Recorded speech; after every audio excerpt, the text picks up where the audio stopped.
Joker 2, Folie à Deux. I'm excited for Joker 3, Menage à Trois. Okay, you know what Alright, now to simmer down. Yes, you speak French. You're very interesting and deep. Joker. I hate that title. Okay, I'm gonna try to make this really quick and really quick thoughts on the first one. I like it. I don't love it. I feel like it's a little bit embarrassed of what it is, you know? It's got like a comic book movie sticker slapped onto it, but it's one of those stickers that's like half peeling off the apple at the supermarket. It is deeply and truly ashamed of what it is, and that's kind of hard to respect. I mean, yeah, it kind of sucks that this whole thing is kind of made by a guy that seems to really loathe the source material and comic book stuff in general, and has basically admitted to just using that as a way to tell whatever kind of normal drama story he wants. And that also kind of sucks that whatever he wants turns out to be a quote-unquote character piece that's really just a derivative drama with themes so on the nose they might as well be red and honking. Good performances, cool, unique take on the character. Didn't age very well for me. So yeah, I liked it fine. Now what about Joker 2? Folie à Deux. We're gonna start off with no spoilers and then get into spoilers later on. You understand, you know. And I know that Folie à Deux is like a medical term for like a mental illness type thing. I don't care. It's a pretentious title. I hate it. And it's that kind of tone that bleeds into this whole take on the character in general. The movie, similar to the first one, thinks it's being a lot more deep and interesting than it actually is. At first, I thought my life was a comedy, but now I realize it was just a 2.5 hour waste of my time. Starting off, my problem with the first movie, how it's ashamed of being what it is, more than prevalent in the second movie. If anything, it doubles down on that ashamedness. If your least favorite part of the first Joker movie was that scene at the end where it ties into Bruce Wayne and it's implied that like the Joker riots are what caused his parents to be killed, then buckle up for this second one because there's a whole lot more of that. What everybody's saying about the musical element of it, where it really just feels like an afterthought, yeah, 100%. But even more than that, I've heard rumors where the actors were like rewriting scenes in their trailer and coming up with stuff on the fly.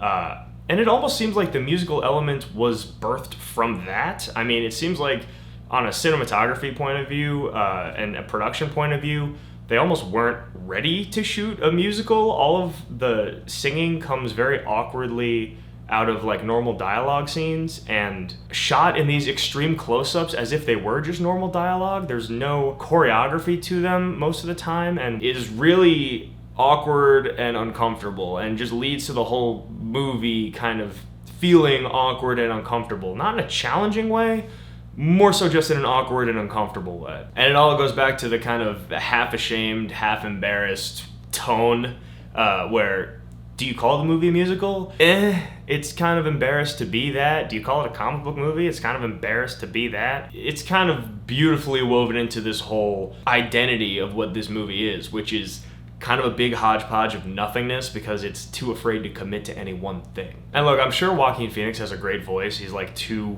good of a performer to not. I believe he has that in him. But Arthur Fleck does not have a good voice. Lady Gaga has a great voice, but there's so many scenes where she's delivering it and then he's delivering these vocal performances that are like hesitant and like half singing but not fully committing to just singing, and it's cringy. It's kind of like when you're walking in on your roommate like playing the acoustic guitar for his girlfriend. It's awkward. It's weird. There's a beautiful line in this movie where Arthur Fleck says, please stop singing and just talk to me, and everyone in the theater was like, yeah. Now moving on to the imaginary sequences. The imaginary sequences genuinely feel like a waste of time. It feels like the movie gets so bored with itself that it starts jingling keys at you to try to keep your attention. All of the promotional material from this movie do not take place in the story of this movie. They're all part of these fantasy sequences that if you flip them around in any order, it would not change a goddamn thing. It's like a Family Guy cutaway, but not even funny or entertaining. They don't push the story forward. They don't clue us into any new information or new perspectives in Arthur's mind or anything. They're just useless. I mean, it feels like a lot of these set pieces are in the movie to be in the trailer to sell you the movie, and no other reason. Lady Gaga, I don't know what to say. I mean, she does a fine job with what she's given and the time they give her. Again, I hear that she was pretty substantially cut out of this movie, and yeah, it feels like that. There are many times where her character just appears in a location and they're in a prison. It would have been interesting to see how she got there, the lengths that she was willing to go to you know, connect with Arthur, but the movie just doesn't want to show us that. It really feels like the movie's fighting against her even being in the story at all, It kind of feels like they wrote like maybe a 40-page script about Arthur and his trial and his reflecting on the actions of the first movie, and kind of begrudgingly had to put Lady Gaga in there to like fill out the rest of the movie. It's really disappointing. It's like they had all this story and they're like, oh, how can we put Lee Quinzel?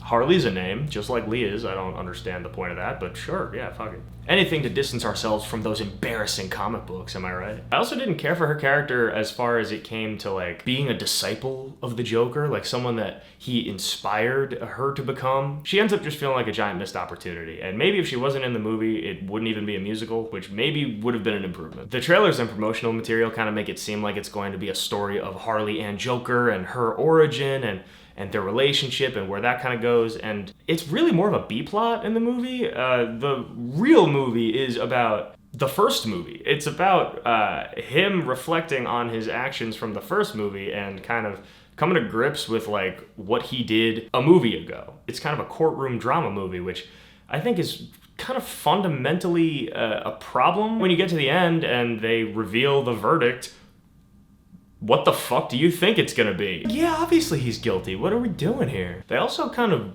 downplay or even outright remove the kind of pressure cooker element of Gotham that they had in the first movie with all the garbage strikes. This setting felt like there was more going on than just the story of Arthur. It's kind of not brought up too much. As if the Joker doing what he did in the first movie wouldn't have made things infinitely worse. There's a scene late into the movie where they make a pretty bold choice regarding Arthur's character that I'm not gonna give away.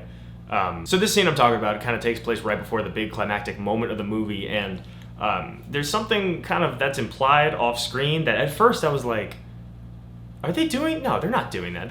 They don't bring it up again, so I kind of assumed that I just read the scene wrong, but then there's kind of no other way to read it, and it's such a weird, uncomfortable choice to make for this character that really comes out of nowhere. Just kind of baffling. I don't know, it seemed really out of place. I mean, it was really just like, we need a reason for Joker to stop wanting to be Joker. Oh, I know. Like, how's that your first idea? It feels like there could have been many other ways around that without needing to go there. If that's your big idea for like what happens to Joker in the Joker sequel, maybe don't. Now, this movie does have like interesting things to say at its core when it comes to, you know, this movie versus the first movie and Arthur dealing with kind of who he's become at this point and wrestling with who am I now. I do think this movie has some interesting things thematically going on. I just don't think that it presents it in a way that's interesting to watch. And then on top of all this, it has one of the worst endings I've seen in a big movie in a long time. Genuinely feels like they had that as the idea for like where to take this character. And it's like 5 minutes at the end of the movie. Bottom line is, I don't want to watch a Joker movie that's ashamed to be a Joker movie. I don't think that this sequel had enough story to justify it being a full feature. The movie's not half as clever as it thinks it's being, and there's just not that much of the Arthur Fleck character left to mine. I don't think that we had 2.5 more hours of interesting stuff going on in Arthur's head to justify the movie being made. I mean, there's so much time in this movie spent on just hammering home the point that Arthur is pathetic and he doesn't know what he's doing and he's inept at everything that he tries, and you should be ashamed for thinking he was cool in the first one. But I don't know anybody that watched that first movie and was like, hell yeah, what a badass, you know? Of course he's pathetic, and this movie doesn't seem to think that you understood that. And it's all done in such a pretentious, show-offy way that really just gets under my skin. You know, it's pretending to be this kind of like art house drama when it can't even do like basic storytelling things correctly. So I don't know. It was not really for me. Okay, so spoiler time. Things that Arthur doesn't do in this movie: kill people, escape from prison, launch any kind of criminal scheme or plan. Bummer. Joker starts the movie in prison and ends the movie in prison, and they do this kind of weird, pointless, cyclical storytelling thing that ultimately makes the whole movie feel like a giant waste of time. He ends the story in the same situation that he started the story in, which is in jail, feeling shitty about himself, and still not being the Joker that we all came here to see. It's almost like in the Tom Holland Spider-Man movies where they take 3 movies to get him to the place where you want to see him as, where he's not completely fumbling over himself and is like a competent person. Only they never get to that competent Joker. He remains like a pathetic loser the whole time, which is fine if you want to make a character choice like that, but it's just not the character people want to see. And then yeah, at the end he's killed by weird central casting Gotham TV show, like studio notes Joker, which is just, you know, it feels like a Reddit theory come to life, which is like, oh, he's not the actual Joker, he's the Joker that inspires the other Joker. But like, isn't Bruce Wayne in this universe like a toddler? So like, you still have the same problem where the Joker's too old to be like Batman Joker. And then he cuts his face and everything out of focus, and it just draws weird parallels to Heath Ledger for no reason, because that's the Joker that we would all rather be watching. Harvey Dent in this movie, fuck off. It's like, okay, why are we setting up more Batman villains as if there's gonna be a future of this franchise? So yeah, it's awkward, uncomfortable, completely unsatisfying to watch. It's just like watching a dog get kicked over and over again for a whole movie, and then at the end they get put down. So anyway, what'd you think? Let me know. See ya.